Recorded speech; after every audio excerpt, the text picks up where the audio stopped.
A sec. 3, 2, 1. Go ahead, sir. Okay, thank you, John. Yep. Okay, I'd like to welcome everybody to the March 9th River Falls City Council meeting. First thing we'll do is say the Pledge of Allegiance. Pledge allegiance to the flag flag, United States of United America, States of America, and to the republic for which it stands, one nation, under God, indivisible, with liberty and justice for all. Christy, can we have a roll call, please? Yes. Here's Ted. Here. Downing. Here. Gagne. Here. I'm sorry, I didn't hear you, Chris, but I could see you're there. Morissette. Here. Odine. Here. Plunkett. Here. Watson. Thank you. Okay, next we have the approval of the minutes from the February 23rd regular council meeting. I move approval. Second. Questions or comments on the minutes? Christy, we have a first and a second on the minutes. I'm sorry, Mayor, I didn't hear the second. I second. Yep. Thank you, Diane. Diane did. We'll start the voting with Mr. Plunkett. Aye. Odine. Aye. Watson. Aye. Gagne. Aye. Morissette. Aye. Downing. Aye. Bierstadt. Aye. Thank you. Thank you. Next we have approval of the approval of the bills with Mr. Gagne. Thank you, Mr. Mayor. I move for the approval of the bills in the amount of $1,361,939.17, subject to comptroller. Second. Okay, first and a second on the bills. Any questions? Christy, I have a first and a second on the bills. A first by Gagne, a second by Downing. We'll start the vote with Ms. Odine. Aye. Downing. Aye. Morissette. Aye. Gagne. Aye. Watson. Bierstadt. Aye. Plunkett. Aye. Thank you. Okay, next move on to public comments. John, is there anybody at the council meeting tonight? No, there is not, and no one Okay. contacted me online either. So, Okay. yep. Okay, so we'll move on to, before I close the council here and open up a public hearing, I think on the stormwater permit, I think we'll have Zach Rayner is going to give us a little presentation first. Zach is one of our city engineers. You there, Zach? Yep, I am here. And we can get his camera here. And he's a there's- presenter. Nice. All right. Thank you, John. Thank you, Mayor and Council. I will share my presentation here.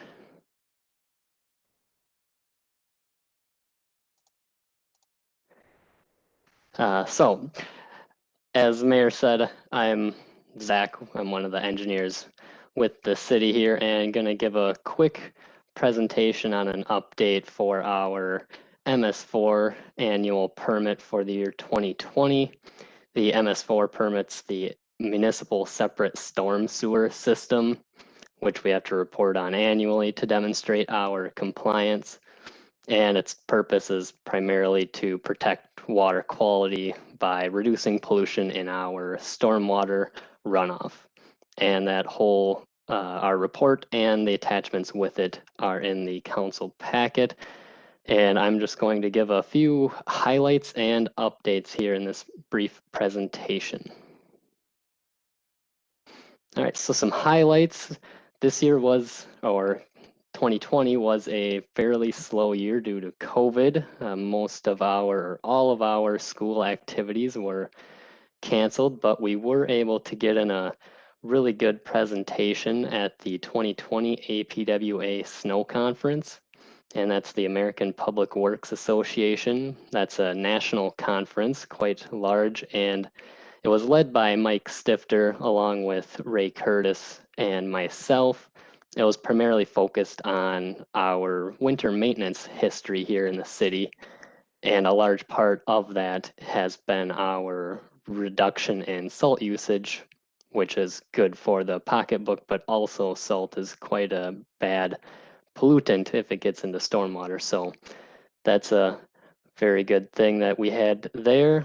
And another quick highlight is that we did not have any illicit discharge reports to us last year. So that is a good thing that no one had reported anything being dumped down a drain that shouldn't have been. And a couple quick updates. So some new things that aren't in every annual permit. The first one, part of the attachments in that report are some management program documents for the 6 compliance areas shown there on the slide. And those are a new requirement this year that we are basically just showing how we manage the requirements of each of those areas. So those are some new attachments that wouldn't have been on prior annual reports. And a Tmdl update. The Tmdl is our total maximum daily load, and that's due to total phosphorus pollution in Lake St. Croix. And we currently do not meet the Tmdl, but we are in compliance. We're under a phased strategy to achieve that total reduction goal for the Tmdl. Part of that in this phase is by October 31st of this year, we have to submit our plan for this permit term, which goes through 2024. And our plan has to show how we are going to comply with this term. And we already do comply with this term, so we won't have to actually do any more total phosphorus reduction. However, we do plan to take a few steps this year even to increase our total phosphorus reduction just to kind of further progress towards meeting the Tmdl and to make progress for our future phases. And a couple things we're going to do is infiltration testing to hopefully show some good infiltration rates in our soils here, and by including modeling of new developments that have come in since we last did the modeling a couple of years ago. So we're in compliance through 2024, but we're just gonna keep stepping it up to further our progress. And with that, that's my brief highlights and updates of our permit this year. I will stop sharing the presentation and open it up if anyone does have any questions.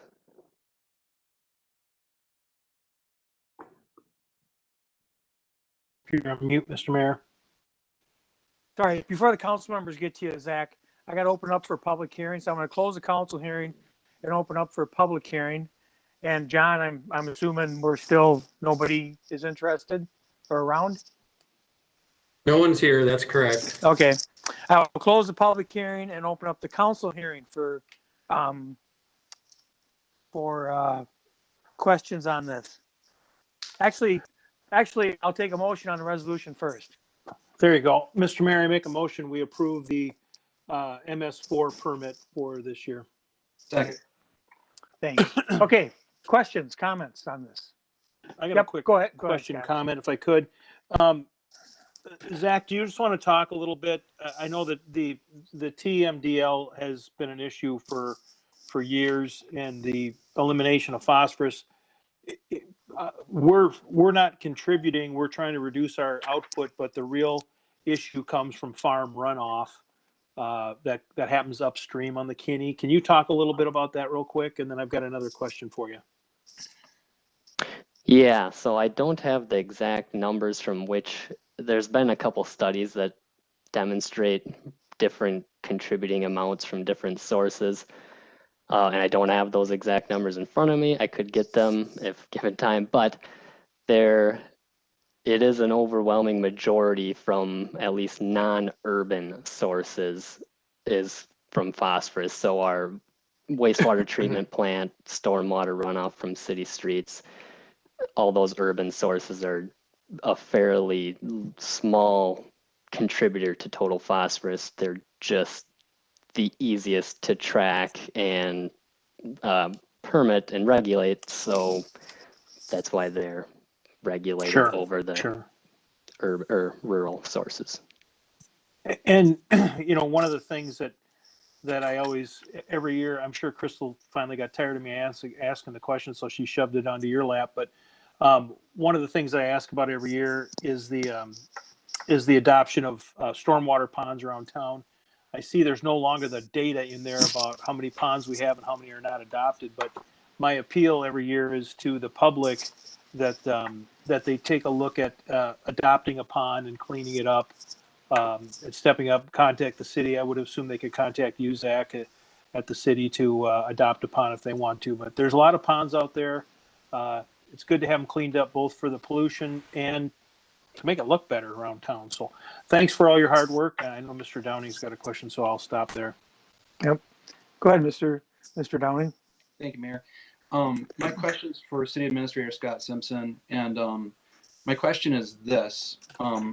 In this particular, I noticed that it talks about pond inspection, and in our city we have St. Croix Pond, which, from what I believe, we tried to get a small grant. We got it, but it wasn't enough to fulfill cleaning that and preventing the runoff, potential contaminants, and anything else that may have gotten in there. And from my understanding, we're going to have to apply for a bigger grant in the future, and I think we need to, maybe in the next cycle, if not sooner, consider making that a priority. But I'd like to hear a brief history of that, if you could provide that to the council, please, Scott.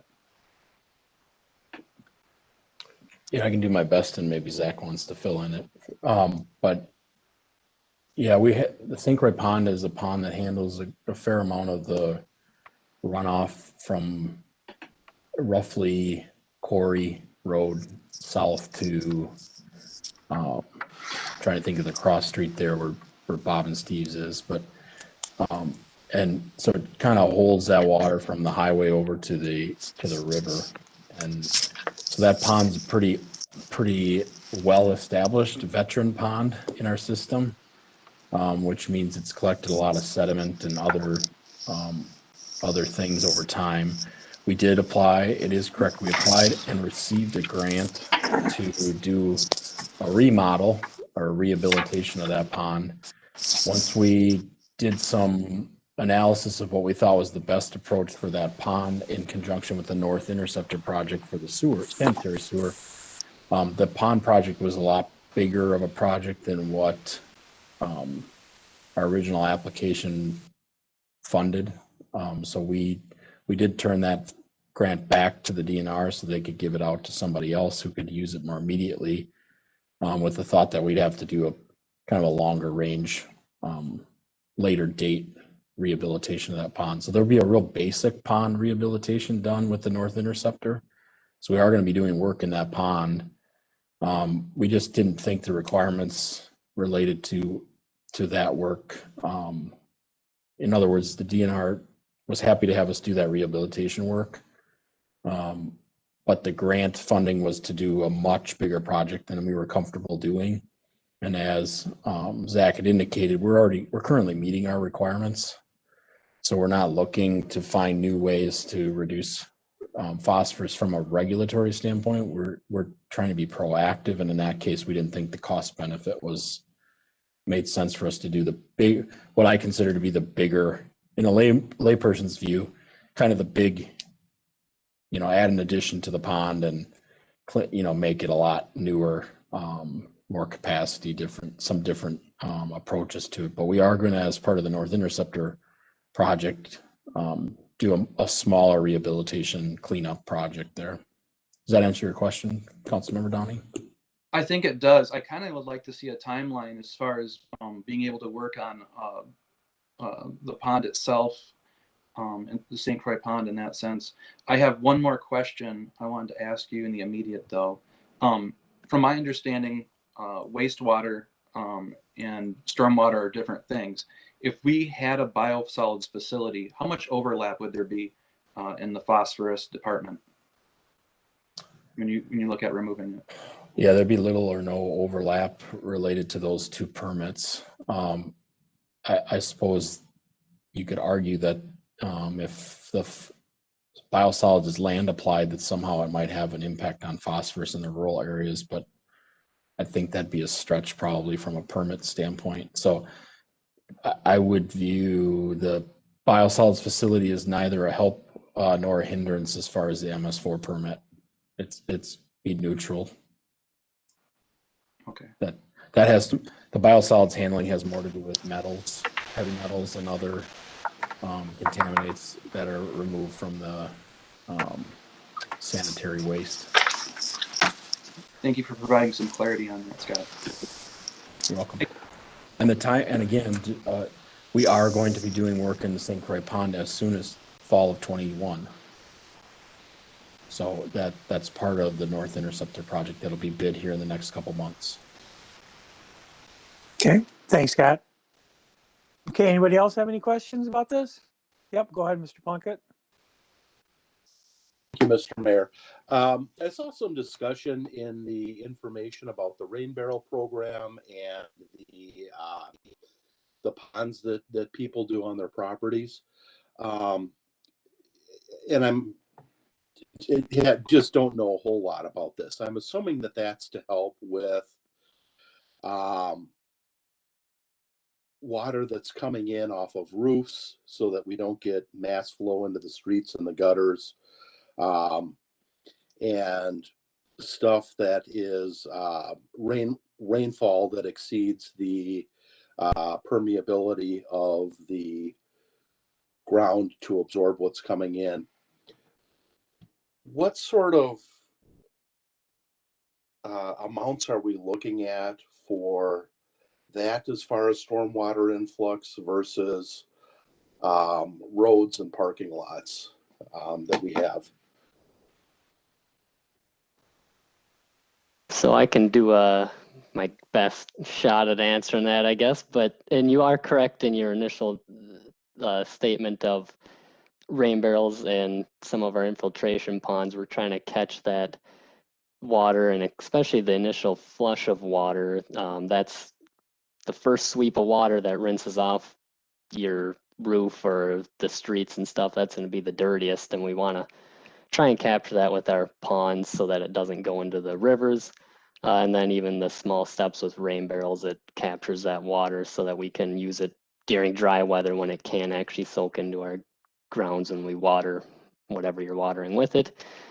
So you're right on there. And as far as the runoff amounts that are coming from, say, roofs compared to roads, I'd have to actually look into that. I don't have a number off the top of my head for the total impervious due to roofs versus roads, but in new developments, everything is considered. So if it's the storm sewer under the roads versus the houses, it's all considered, and oftentimes, say half of the house may drain to the front of the yard, which then essentially drains right into the road, whereas say maybe the back half drains into a regional pond system or something like that. It depends on the development, but it oftentimes runoff from your roof does end up in the road system anyway.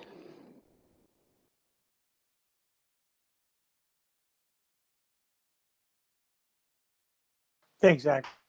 Anybody else have anything? No? Okay. Christy, we have first and a second on the permit. A first by Morset, a second by Downing. We'll start the vote with Mr. Gagne. Yes. Okay. Bierstead. Aye. Morset. Yes. Downing. Aye. Odine. Aye. Watson. Thank you. Thanks, Christy. Okay, next we have the consent agenda, which consists of a resolution approving the lease between the City of River Falls and J Schweizer. This is in the Whitetail Corporate Park and the Sterling Park Corporate Parks. And does anybody want to pull anything? Mr. Mayor, I'd like to pull consent agenda Yep, item. go ahead. Resolution approving lease between the City of River Falls and Jake Schweizer. So, from my understanding, the reason we do agreements like this is because it's not a reliable source of income in the sense of how it's provided out. And I'm in favor of this because I know it saves us money as a city. However, let's say that there were multiple parties that were interested. And since we don't have any direct direction going to our administrator at this point, is that something the council should consider in the future if we had multiple parties? That's the question I have.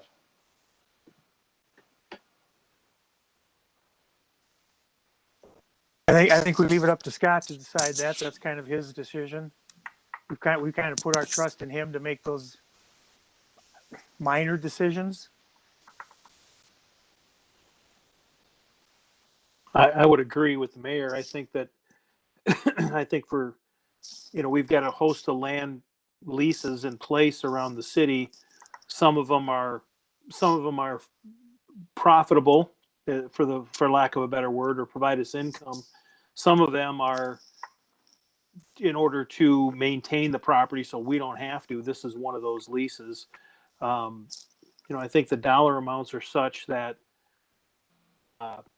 I don't know that the dollar amounts are such in my mind that I think we can rely on the administrator to make that judgment. If they were larger, number one, I think the administrator would bring them to the city council. And number two, then I think we would want to look at those. Do I want to set a dollar amount in the sand? No, I'm not really prepared to do that because I have faith that the administrator will bring those to us. I mean, he brings us the Man Valley lease, and that's, I shouldn't quote numbers, $230,000 a year. We get an income off of that or something like that, Scott? No, that's not right. That's it's $234 an acre, I think is what I wish it was anyway. 230,000. Yeah, that's why I shouldn't have said that. But I guess I'm comfortable with where that's at, Sean. If that's what you're looking for discussion, I'd be interested to hear what other people think. So what I'm hearing is if it was a higher dollar amount, that would be an adequate reason for us to discuss actually having a bid on it then. That makes sense to me too, Scott. Mr. Mayor, I think, yep, go ahead, Mr. Watson. I think what you have to look at is how much staff time and effort it takes to put together a bid packet of some kind or a request for bids, shop that out, review, find people who want them and then review them. And in this case, it's more, so, you don't have to spend much staff time, to spend $700 or $1,000 on just dealing with the administrative overhead of that. Whereas a case like this where someone comes to us and essentially wants to do us a favor by mowing the hay for free, it seems like a win. So I do hear where you're coming from. I think I would leave it up to the administrator to kind of find the balance there. Anybody else have anything on this? Oh, yep, go ahead, Ms. Odine. Thank you. Yeah, I'm with Mr. Morissette and Mr. Watson. I think this is. I think the idea of leaving it in the city administrator's ballpark is a good one. In part because this is a short-term thing. I mean, my understanding is these are lots that we hope someone builds on eventually. So this isn't like a long-term agreement, multi-year contract. So these small things, I am entirely comfortable with letting the administration figure out what terms are best for the city. Okay. One question for Mr. Simpson. Oh, hang on, Mr. Plunkett had his hand up first. Thank you, Mayor. I understand Mr. Downing's concern about the value here, and we're looking at maybe $5,000 in potential revenue off of renting this. There's another area that I had questions, and this relates back to what Mr. Morris had said earlier about phosphorus runoff in regards to agricultural practices. I understand that this is currently probably an alfalfa, so if there is going to be fertilizer applied, we're going to be looking at probably potassium and not phosphorus. I'm not an expert hay grower, so I can't say that for certain. But I do have questions about what city policies are in place regarding herbicide use on this land and how the impact of the runoff from that and influence the environment that we've got around here. I saw in the report that the farmer submits to us what he does, but do we have any policies in place regarding city expectations for how the land is maintained, what toxic chemicals are used, herbicides and others on that? Oop, wrong button. Mr. Simpson?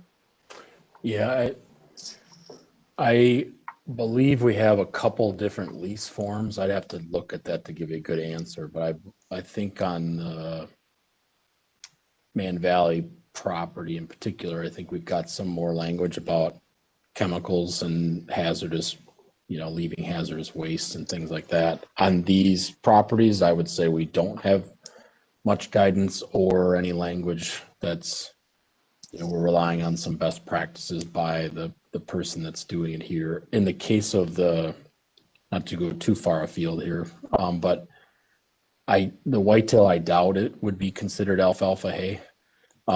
Sterling Ponds probably would, because that's kind of what we put for cover crop, but or somebody did, actually. The city didn't do that. We had a previous farmer that did. So we don't have that. On a larger scale, the city did do some work on some guidelines for herbicides and fertilizers and chemicals on their turf in general. I don't believe, but I can find that we can find that document and provide it.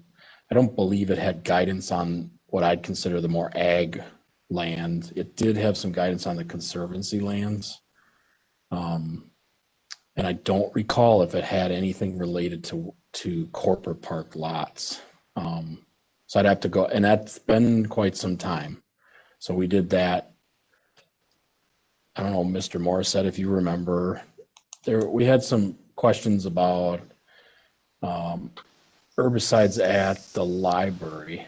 And so we did kind of a review of our practices at City Hall, the library, and other places, and came up with some guidance. But I do not believe the guidance was translated into a policy. So there's not a rule that I remember the council or the administrator passing. Yeah, that was a longer time ago, and you can see I already got the rents wrong on Man Valley, so I don't know why you're asking me, but yeah, I remember the conversation. I remember the council having the conversation about about those practices, but I it's about all I recall. Mr. Mayor? Yep, go ahead, Al. I did talk to this probably 2 years ago with Mr. Stifter, just about the application of herbicides and pesticides on grassy areas that were being maintained by the city. And he did, it's been a while, but he did go back with some, with the practices that the city is currently following.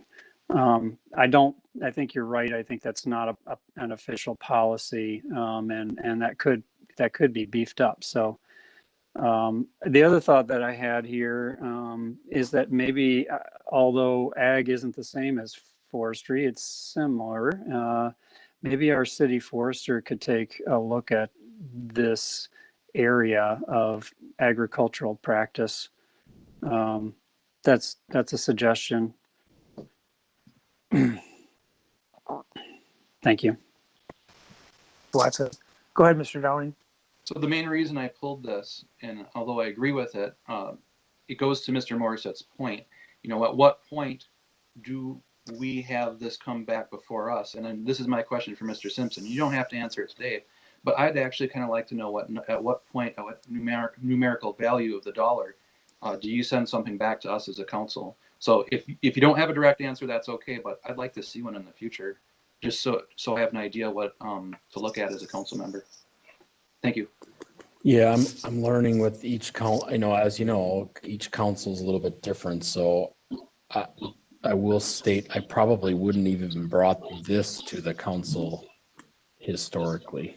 Mm-hmm. So I mean, I'm essentially asking the council to approve a lease that I probably could have authority to do without but I just thought for transparency purposes, it's good because I'm understanding the council has more interest in these things than they used to have. So I'm just trying to provide some transparency in what we're doing, but we're a long ways away, dollar amount from me thinking I would bring more than kind of what we've done here or in your, to the point of bidding. I think we'd have to, the administrative cost to do these things is you spend 10 cents to make a nickel. So it's not a good return for us. And it's frankly why most cities would just mow the grass and not enter into a lease with anybody, because they find it might be cheaper to not have the discussion in the community. And I don't want to make light of the discussion the council's having because it's an appropriate fiduciary responsibility you have. But if we can't make 2,000 or something like that, it's probably not worth a whole lot of discussion. Although the transparent nature of this maybe tomorrow my phone will ring off the hook and we'll have 2 or 3 people that say, well, if he's willing to do it for $0, I'm willing to do it for $1. And then the next person will say 2. And so we'll have to figure that out. But I don't think this is very good grass. But it does have an economic value, obviously, or else he wouldn't have approached us. Mr. Mayor, I'm prepared to make a motion on this. Okay. Mr. Mayor, I move for approval of a resolution approving lease between the City of River Falls and Jake Schweizer. Second. Okay, first and second. Does anybody else have any question on this? I just have a question. Yep, go ahead. All right. On page 68 on the online packet to the public under financial considerations, it ends with the lease will result in a $700 savings to the city due to, and then there's nothing beyond that. That's a typographical error. I'm just curious where that would go. Yeah, I mean the estimate for our labor and equipment was $700, so it's money we won't spend out of the maintenance. Right. So that sentence is to end right there.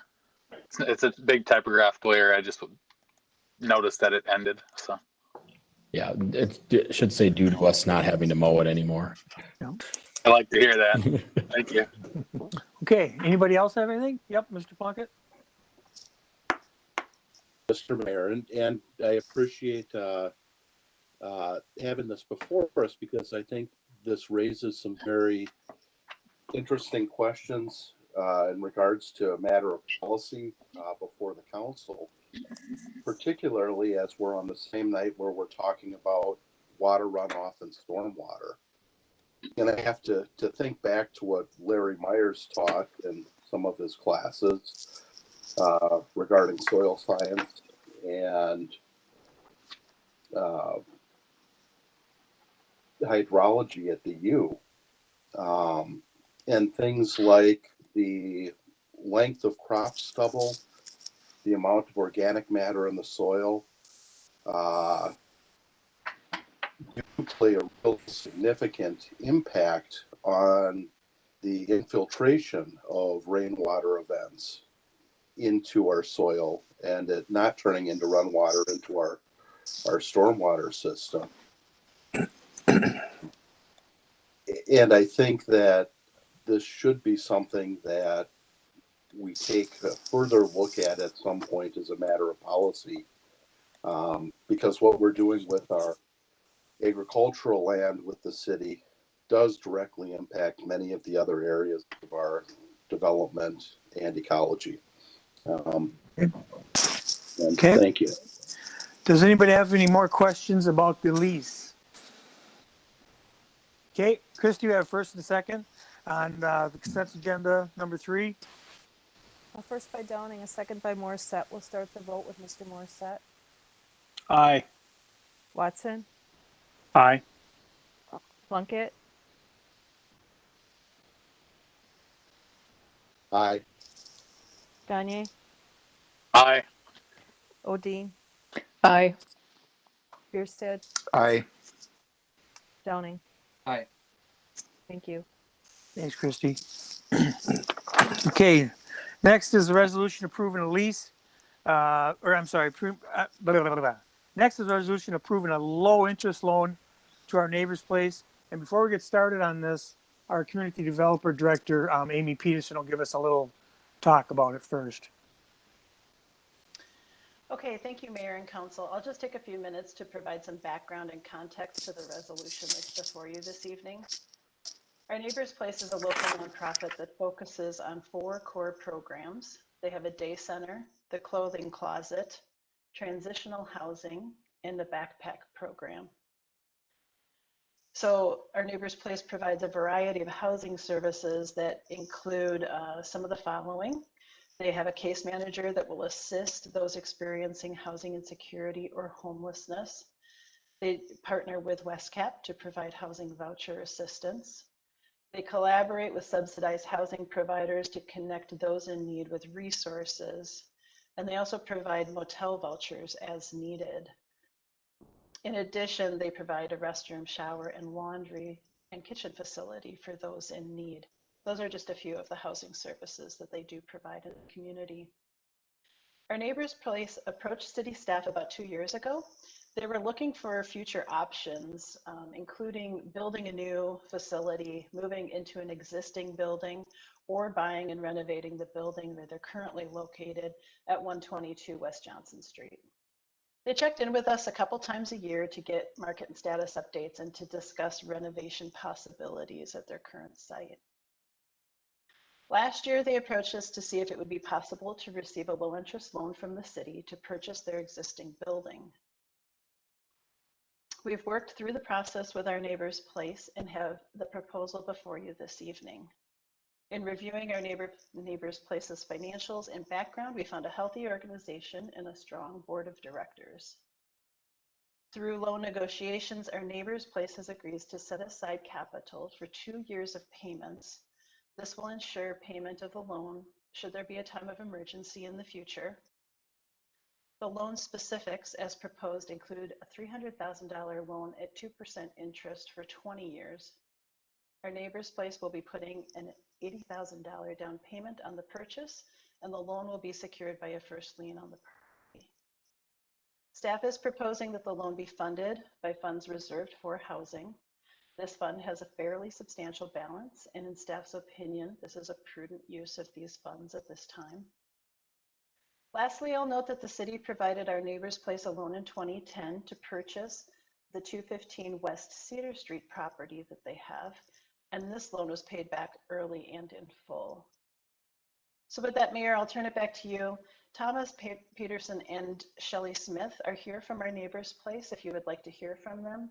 And Mr. Simpson and I are available for questions as well. Thanks, Ms. Peterson. Okay. So now I will take a motion on this first. Mayor, I make a motion that we approve the low interest loan to our Neighbor's Place. Second. Okay, so we got a first and second. Start with questions. Anybody have any questions? Yes, go ahead, Mr. Downing. A question for City Administrator Scott Simpson. Could you tell us briefly about the, I believe there's some really good and healthy history about our Neighbor's Place and paying back loans. And was it over a 4 or 5 year period before? Could you just go over that for the council, please? Sure, I can provide some some general overview and regards to specifics, I'd either ask Mrs. Peterson or you give us time to get back to you on the original loan. But our neighbor's place did approach us. They were looking at a property very near their current property to purchase for a transitional housing, family housing. They ended up not purchasing that property and instead found a property that's near City Hall or in the neighborhood here of City Hall. And so at that time, city staff worked actively with board members who came up with a business plan, so to speak, for purchasing that, I believe it was 4-unit apartment unit, and converting that into family transitional housing. So the city did provide a loan at the time based on their business plan, and they did pay that back in advance of the schedule. And I don't recall if it was a 7-year or 8-year schedule, but they did pay that back on time, and their payments were always timely, and they paid it in full in advance of the agreed upon schedule. So that's the history. Just that one window of history. Obviously, our neighbor's place does a whole lot of things other than that, but in regards to our recent loan history, that's the history of our loan with them. Sounds like they're a very responsible organization and provide a very good quality product for a nonprofit to our city. So thank you, Scott. I do have, if I could, Mr. Mayor, I do have a little bit more to add to Mr. Simpson's comments. I remember them coming in front of the council and asking for a relatively short loan, and me kind of begging them to take a longer loan to repay it. And their point of view was, at that time, they really wanted the short-term note to provide some motivation to their board and to their investors to retire that debt right away. So that was that was what they were looking for, was sort of that, hey, we've got a short-term window here to repay this. We have an obligation to the city. We want to make sure we perform on it. So they actually took that short-term note and paid us off early. So that was my recollection of that transaction. With regard to our neighbor's place, this loan, I'll speak to the current board, and I know several of the board members personally. The Rotary Club that I'm in does the backpack program during the Christmas holiday. It's a great organization. I've kind of said publicly, this is a function in the city that is being filled, by the needs of our city are being taken care of for the homeless population by our neighbor's place, with some help from local churches. I don't want to overlook them as well, but our neighbor's place is really taking the lead for that, and I really appreciate what they do in the community. So I'm very much in favor of this. I think this is a good long-term solution for them, and hope we can find our way to grant this loan. Thank you.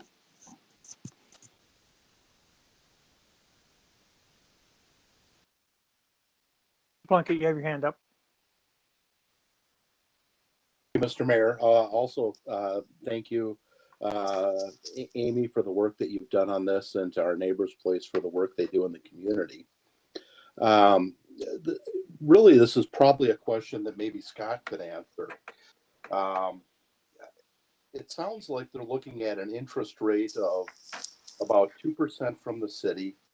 Current market rates are around 2.5%. So we're looking at, I don't know, what, $16,000 or $20,000 difference in interest on a 20-year loan.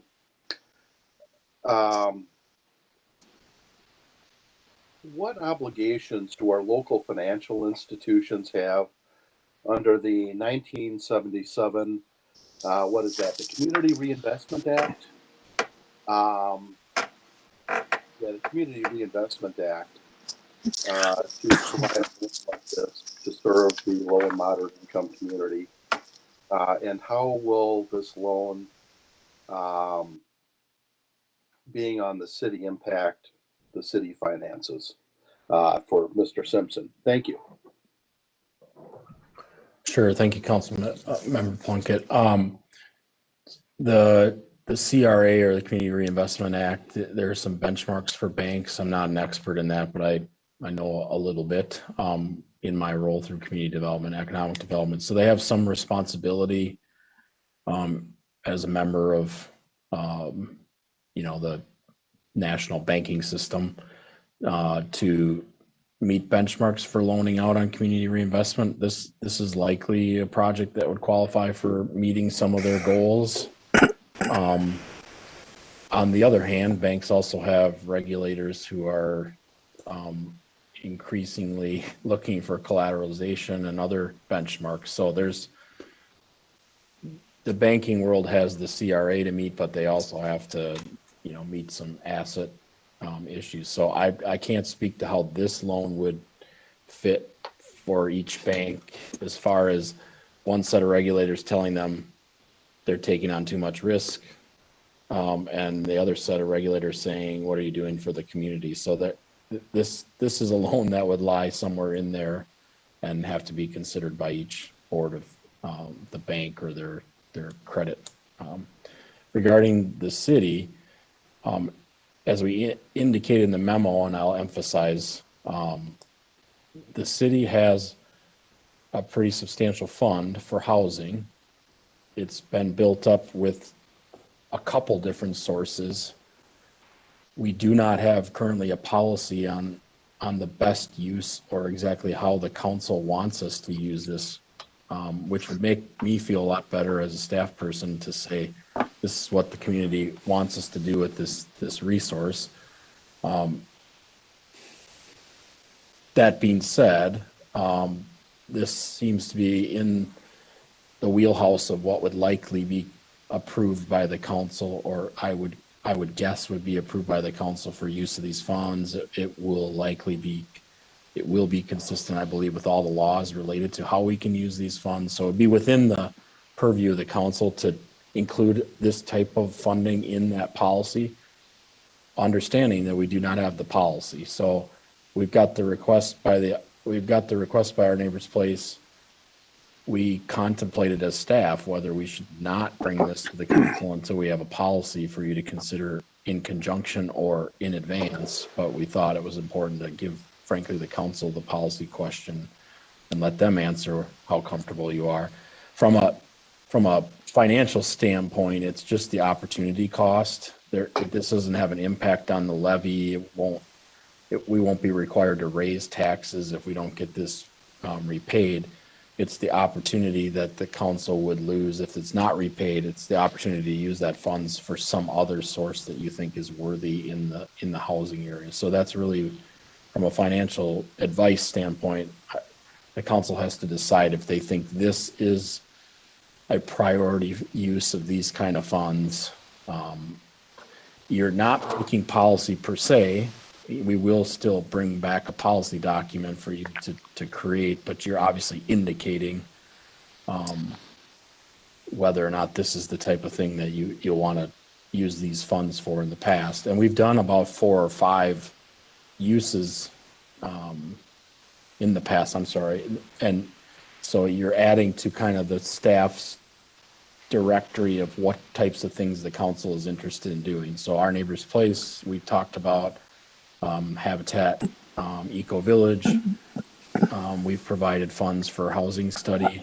We've provided funds for the internal analysis of the housing authority. So we have been using these funds for things absent a firm policy on a case-by-case basis. So that's where we're at. It's a case-by-case analysis for you as a council, and from a financial standpoint, it's really that opportunity cost that you should consider.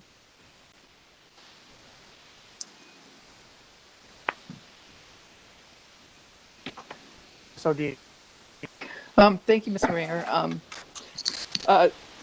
And thank you, Mr. Simpson, for giving some background on this. I see this from the memo. The memo states that the city has over $757,000 in a fund earmarked for housing. The city has a responsibility for helping with affordable housing in the city, far and above, in my opinion, any obligation of banks. And we've got the money to do this. Some of this money came from TID funds that were specifically earmarked for affordable housing. And I think this is just an excellent use of this money. We should put it into the community, in my view, rather than keep it for a rainy day. I understand. Yeah, I've actually been okay without having a firm policy on this. I think sometimes we can let the details get in the way, but this would certainly fall within that. Okay, Mr. Watson. Oh, I'm sorry, Mr. Bierstead. Thank you, Mayor. I guess I have a different question to ask here of Shelley and Tom. What is their observation of an increase from 989 contacts to 4,870 contacts in a 5-year period? I mean, I guess my question is, what's going on?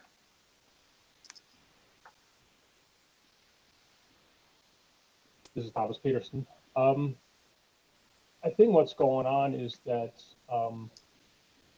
we have been increasing our partnership all across the city with other nonprofits, and just the awareness of we being there, the services that we provide, and the referrals and connections that we provide.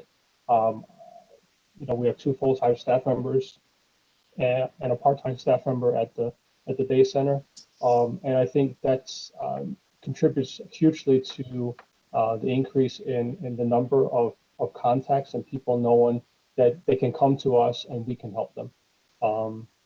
It's not news that there is a need out there, and I think as you saw in the packet with rental costs and others being so high in our community, it's sometimes hard for people to find affordable housing. So us having a case manager can help bridge the gap, help clients work on how they rebuild their credit when they have been evicted, or if their landlords are hesitant about, for example, taking somebody on with a voucher, kind of helping bridge that, and as well as many other kind of skills and things that we can help our clients with. So I think that's a huge contributing factor to the numbers increasing, is that we're there, we can help and folks' awareness across the city. Thank you. I'm involved with the Housing Authority too, and we do struggle with that issue that a lot of the landlords are not all that interested in accepting folks with vouchers. And so maybe we can put our heads together and work on that too. We would welcome that. Thank you. Mr. Watson, did you have a question? I'm sorry. No, that's fine. Thank you, Mr. Mayor. My question is probably for Mr. Simpson. Just in terms of the funding reserve that we have, I'm supportive of this project, by the way. So I think this is a good use of the funds. I know that just reading from the memo, some of the funds most recently have come from to District Number 4, but are there other sources of income to this fund in the future, aside from the repayment of this and any other loans? Yeah, so we still have an accounts receivable on the Eco Village project. So if we didn't loan anything out, presumably we're going to continue to get payments from Habitat, and so that's a revenue, I guess, back to the fund. And then we have approved, let's see, I'm speaking out of turn. I expect we will approve additional 1-year extensions of TIDs. In fact, the state just changed some law there related to extending it for more than 1 year. So, we'll have a policy debate, I suspect, as a council as to which TIDs it's appropriate to extend or not extend, and then for how long, related to the housing. And that's the revenue that I understand that's, coming in or available to us. And then certainly we'll have to think about other other revenue sources that may be appropriate to tie back into this. So currently, a lot of the rental property that the city owns, where we bought kind of pre-development, I believe that revenue is going to a different fund, or to the general fund. And so, or in the case of the library, the properties bought for the library, I think we may be crediting back some of that revenue there. But that's essentially the revenue. I'm going to look here and see if I got a note. Yeah, so there may also be the American Recovery Plan as a revenue source. So we're still, as city staff, doing our best to try to figure out exactly what $1.9 trillion means and where it's going, just like the rest of the country. So it appears that there's a substantial amount of money coming through HUD for housing too. So I'm not sure if we're going to get direct allocation for that as a city, or if it's going to go to groups like Our Neighbor's Place. I think a lot of that has to be determined yet. But right now, I think, we've got the 750,000. I believe we've got over 150,000 outstanding from from St. Croix Valley Habitat for Humanity. So there's that revenue coming back. I don't believe we have any other outstanding receivables on this account. Thank you. Thanks, Al. Any other questions on the loan? Mr. Mayor? Yep, go ahead, Mr. Gagne. I'm in favor of this loan for sure. I think we've seen recently the city opened up our, during some cold weather, opened up one of our shelters in a kind-hearted move as an emergency operation to our community. And that's since been back reverted to Our Neighbor's Place and other partners in the community. And I think this only furthers our partnership as a city with some of these entities, one being Our Neighbor's Place. I think it's a great resource, and I think they've done a great job of stepping up and answering the call of the need of folks in our neighborhood and in our community. So I think this is a great use of funds, and I'd like to see their mission grow. Okay. Anybody else have anything? Okay, Christy, we have a first and a second on the loan agreement. We have a first by Morissette with a second by Gagne. We'll start the vote with Mr. Watson. Aye.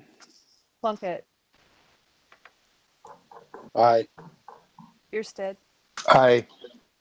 Morissette. Aye. Gagne. Aye.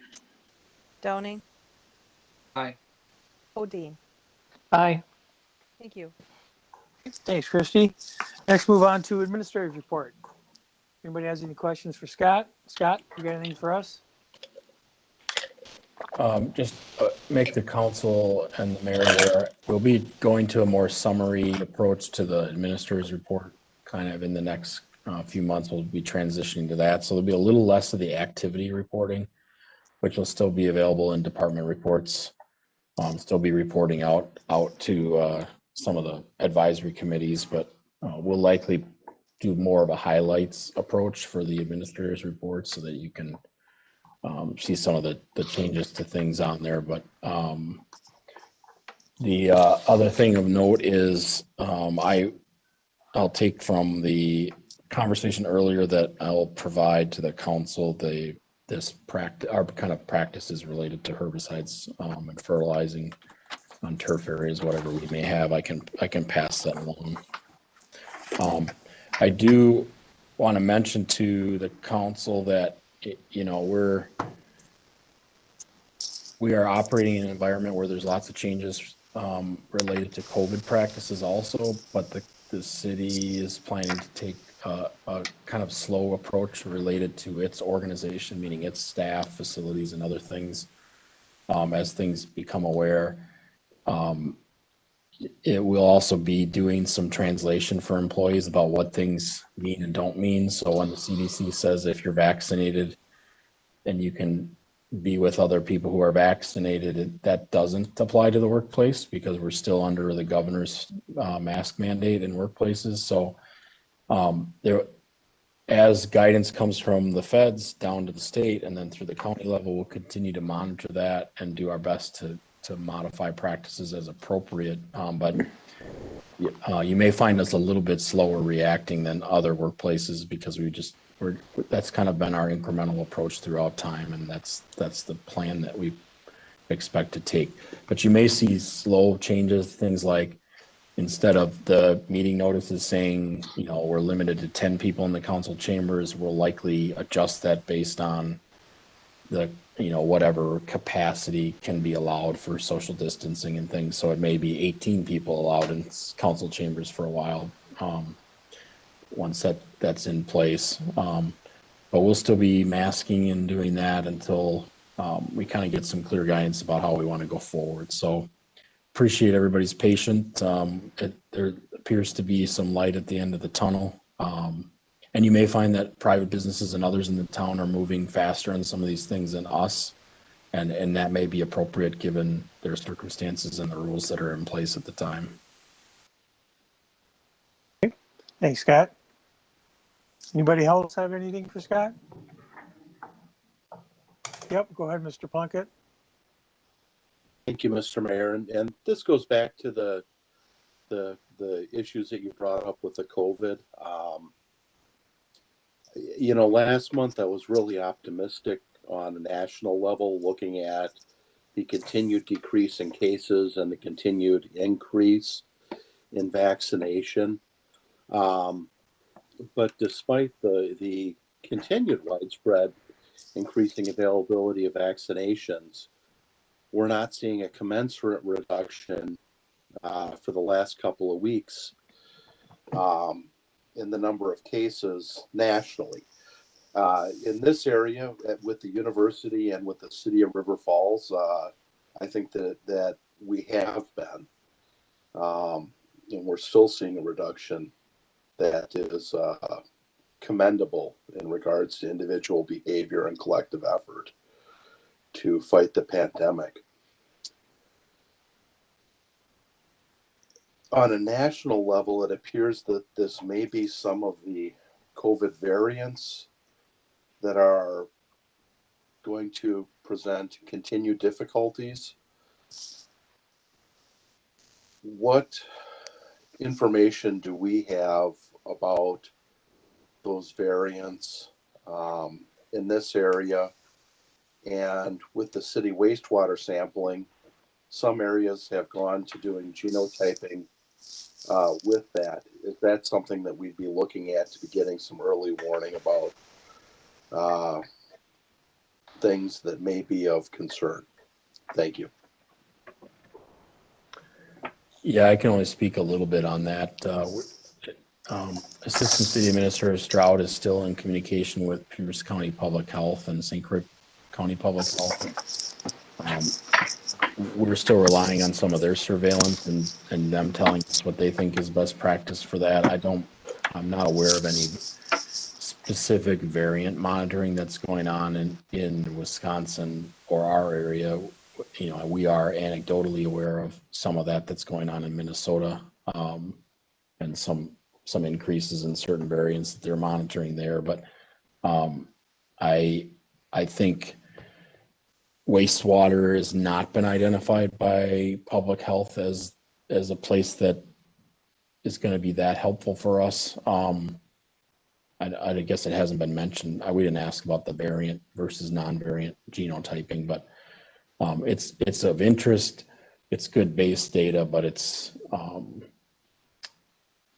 hasn't been kind of a priority for public health to look at. And I doubt we'll get support from Madison or anybody that's been doing some of that testing, kind of taking it to the next step if they don't think that public health is going to use it. So it's something to kind of keep an eye on, but we're also keeping an eye on our testing numbers. We have the luxury at this point of hosting the testing site, so we can see every week how many appointments are being made, and it's been way down. But recently we've seen a few more appointments, and so we don't know if that's a trend or if it's just an anomaly, but we'll have that data too to kind of watch at least for about another 30-ish days.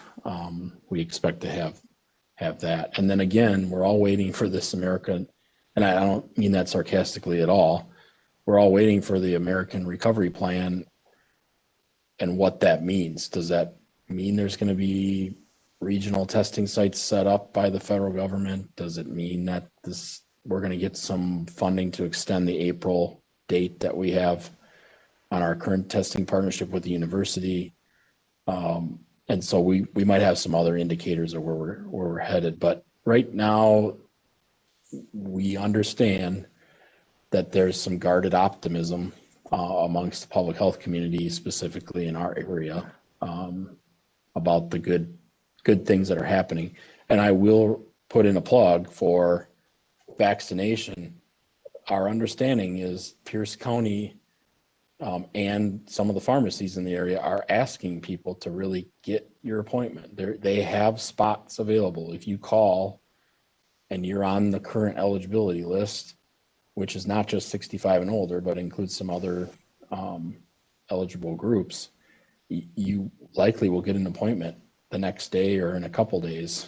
So we encourage, certainly if you're 65 and older, you'll have no real trouble. It appears like getting a vaccination appointment. You may need to go to the fairgrounds in Ellsworth or a pharmacy or something. But I would encourage people that are eligible that they're the big backlogs and the difficulties that people certainly had, frustrations they had trying to get an appointment.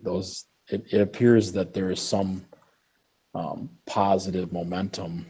Assistant City Administrator Stroud, did you have anything to add to that or correct anything I said wrong? No, certainly no correction. And I did want to add, just I guess, for council's information in terms of our workforce here, I think we have done pretty well numbers wise in getting first responders, our police and fire, opportunities for vaccination. And just recently, those same opportunities opened up to our essential frontline utility staff, those that interact with the public and are unable to maintain social distancing in the course of their employment and their primary duties.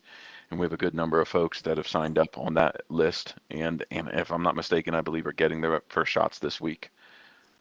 So I think that's good news for us. We look for that to hopefully that pool to keep expanding. And understandably, we still are in contact with public health. It's certainly regular text messages, phone calls. We purposely and intentionally decreased our meeting frequency some because public health needs the bandwidth to attend to the vaccination clinics. And so we just call if there's a problem. But we actually have a check-in with AZ for early next week just to kind of get the pulse on vaccinations. And we certainly can ask about any variant related matters during that opportunity.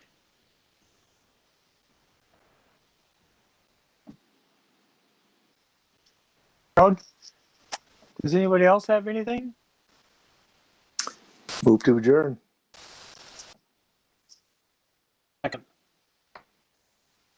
Christie, we have first and a second to adjourn. Start the vote with Mr. Bierstead. Aye. Downing. Aye. Plunkett.